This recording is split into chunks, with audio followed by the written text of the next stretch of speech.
A/B testing helps optimize your notifications by testing different designs, placements, and other variables.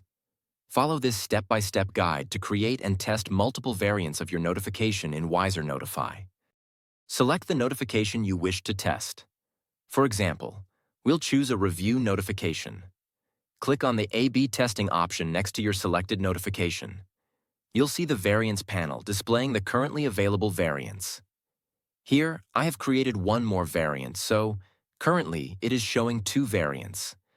Click on Add Variant to create a new version of your notification. A pop-up will appear asking for variant name and description, where you add a brief explanation of what's being tested, like change in position. Select the original notification as the base for cloning and click Create and Customize. Once the customization screen appears, modify your new variant's design. For example, changing position. If the original notification is displayed on the bottom left, you can set the new variant to the top right. Next, adjust text content, icons, or call to actions, CTAs, if needed.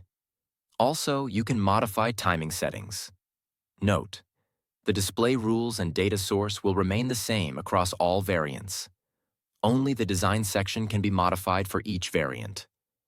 After customizing the new variant, click on Save, and then click Finish. Here you can see variants with their performance.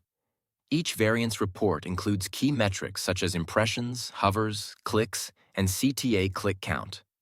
You can analyze their performance to select the best performing notification.